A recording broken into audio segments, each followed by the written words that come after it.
Hoy vamos a conversar con una mujer verdaderamente olímpica, no solamente una vez olímpica, 5 veces olímpica. Tiene el récord de olimpiadas como atleta. Ella es además diputada de la República. Conversamos en Olímpicos con Erika Olivera. Erika Olivera se convirtió en la primera atleta en completar 5 maratones en Juegos Olímpicos diferentes al correr los 42 kilómetros y fracción en los Juegos de Río de Janeiro.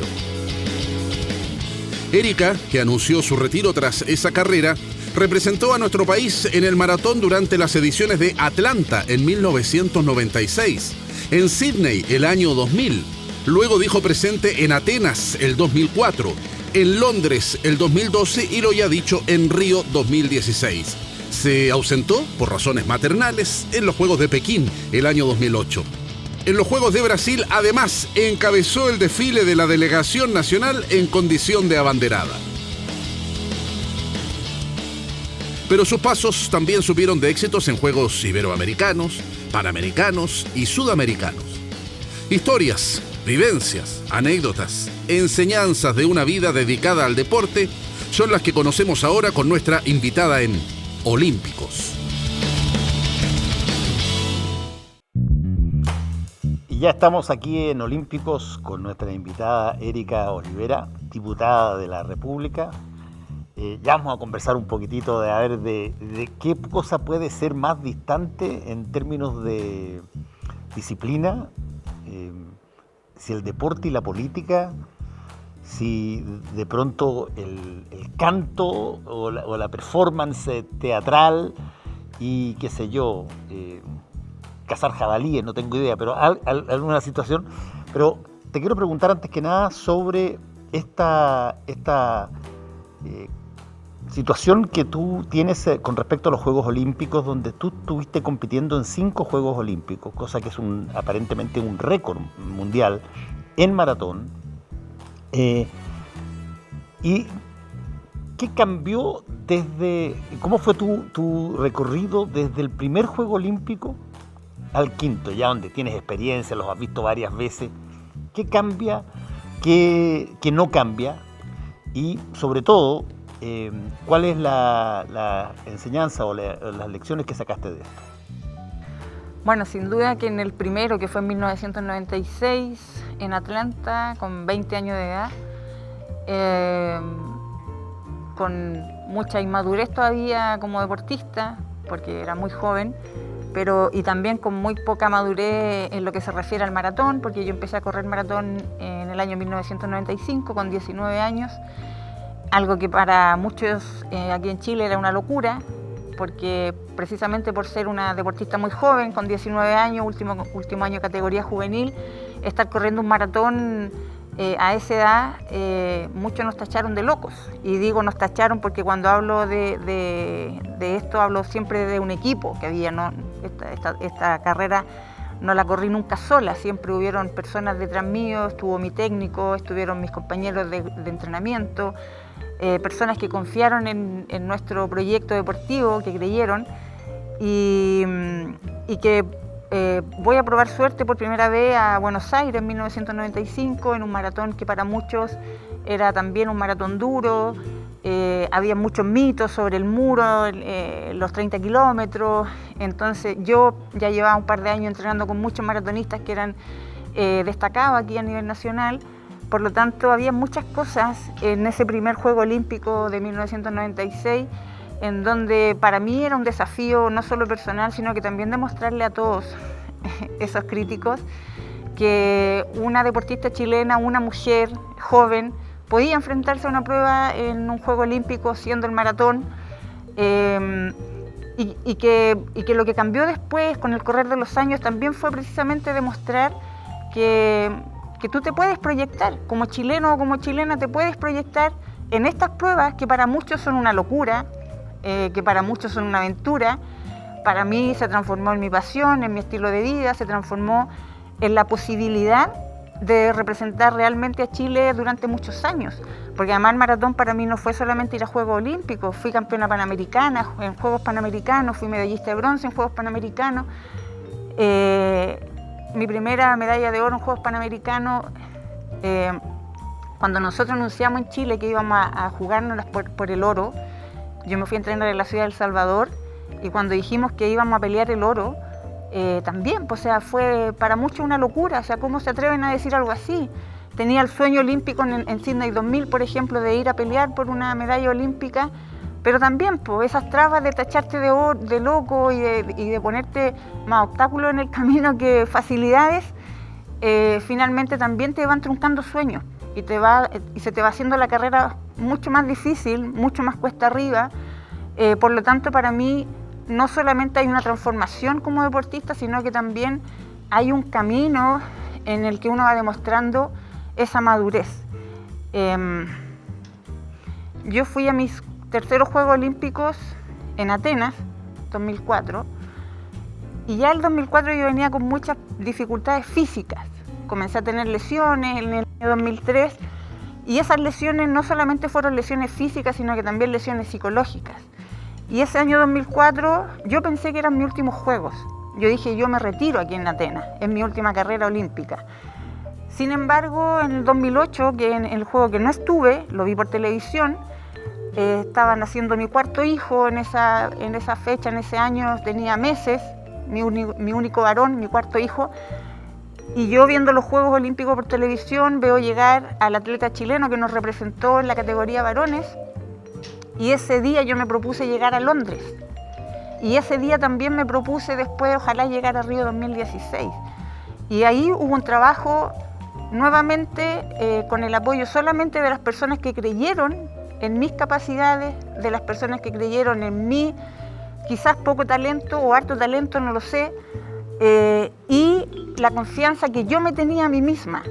Porque además yo para llegar a Londres 2012 lo hice autoentrenándome. Yo armé mi planificación, yo me preparé. Por lo tanto, para mí, todo ese recorrido que fue de 24 años representando a Chile, 30 años como carrera atlética, por supuesto que tiene un sinfín de aventuras y de cosas. Erika, hagamos un poco de pedagogía en algo que no necesariamente se entiende bien, porque uno ve a alguien corriendo maratón. Y lo que ve es alguien trotando y al día siguiente sale a trotar en el parque y cree que está haciendo lo mismo. ¿Cuál es la gracia en términos técnicos de la maratón? Son 42 kilómetros, pero bueno, es un cuerpo humano que tiene que ser dosificado de alguna manera. ¿Cómo enfrentabas tú una maratón? Bueno, son 42.195 metros. No nos olvidemos de esos últimos metros que a veces son los eternos, pero son a veces los más importantes también, porque es donde muchas veces se definen los lugares. Pero sí, sin duda, tiene una conexión entre el cuerpo y la mente. Porque claro, tú te preparas durante meses para un solo maratón. Hoy día hay muchos avances desde la ciencia, incluso desde la tecnología, porque hoy día tenemos los relojes GPS, la zapatilla es mucho más avanzada. Hay muchas cosas que se van sumando. Pero en la época que me tocaba entrenar a mí, por ejemplo, que no habían tanto estos avances, ahí la confianza hacia el entrenador que muy matemáticamente iba sacando su ritmo y conclusiones, poner mucho de su parte, recorrer muchos kilómetros, pero yo diría que lo más importante es esta conexión que hay. O sea, como dices tú, a lo mejor a mí me veían en el Parque O'Higgins trotando el día lunes y el día martes me veían en la pista corriendo nuevamente, corriendo. Pero claro, son trabajos distintos, son intensidades distintas, son volúmenes distintos. El maratón tiene una gracia que finalmente tú te vas conociendo a ti mismo. Somos todas personas distintas las que nos presentamos ese día en la largada. Quizás muchos realizamos el mismo entrenamiento, pero finalmente el resultado va a ser distinto dependiendo de lo que uno coloque también. Por eso digo que una conexión entre cuerpo y mente, porque muchas veces a lo mejor un maratonista no es tan talentoso físicamente o fisiológicamente, pero sí tiene a lo mejor mucha garra y es capaz de ir a una carrera difícil y demostrar que en las pruebas difíciles está mucho más preparado mentalmente que a lo mejor un atleta de talento. Ahora, en el caso, por ejemplo, cuando tú estabas corriendo, ¿tú te dabas cuenta mientras ibas corriendo de si tenías posibilidad o no tenías posibilidad? ¿Cómo se nota eso?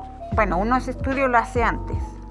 Precisamente tú, no sé, si vas a ir a un campeonato sudamericano, a un juego panamericano, tú sabes desde antes con quiénes te vas a enfrentar y estudias las marcas. Además, uno no solamente estudia las marcas, sino que muchas veces intenta estudiar la forma de enfrentar la carrera de parte de tus rivales. Y esos son estudios que uno va realizando. Pero además, uno personalmente tiene que saber para qué ritmo está preparado. Yo diría que uno de los secretos del maratón es ese, saber para cuánto estoy preparado, a qué ritmo tengo que ir kilómetro por kilómetro, y después ojalá ser súper respetuoso en eso. Yo creo que a mí, si yo no me equivoco, de todos los maratones que corrí, solamente en 2 abandoné. Y en esos 2 que abandoné fue por problemas de deshidratación, porque me tocó ir a correr a un clima que era muy adverso y yo me había preparado acá en Santiago de Chile en pleno invierno. Pero siempre supe a qué ritmo tenía que correr, para cuánto estaba preparada, a quién podía ganarle y a quién no, y a lo mejor con un poquito de dificultad en la carrera podía ganarle a algunas que no estaba dentro del ranking. Pero todo eso uno lo estudia con mucha rigurosidad y con mucho... El deportista intenta ser lo más profesional posible en Chile. Yo por lo menos siempre intenté ser lo más profesional posible dentro de lo que me correspondía. Sí, hay por lo menos en Chile historias medias legendarias de Manuel Plaza, yo me acuerdo haber visto algunos de los que ganaron la San Silvestre o competían en la San Silvestre, que era la maratón que se traía, pero en los Juegos Olímpicos, tú te enfrentas tú muy bien lo acabas de decir, tú te enfrentas con personas que para todos los efectos prácticos tú sabes los tiempos que hacen y tú sabes el tiempo que haces tú. Y por lo tanto, si tú has hecho, te pongo un ejemplo, 20 segundos menos, 25 segundos menos, 1 minuto menos que esa persona, ¿tú te concentras en el resto o eventualmente tú dices, no, yo creo que perfectamente también la puedo ganar? ¿Qué tan rígidos son las marcas anteriores a la hora de competir? En un maratón uno puede tener un estudio, pero finalmente... también digo, yo siempre decía que el maratón finalmente el día D es como un juego de lotería. Tú pudiste hacer todo perfecto, todo bien, tienes tu planificación perfecta, te cuidaste de la alimentación, dormiste lo necesario, te hidrataste como corresponde, pero ese día si algo falla, sonaste.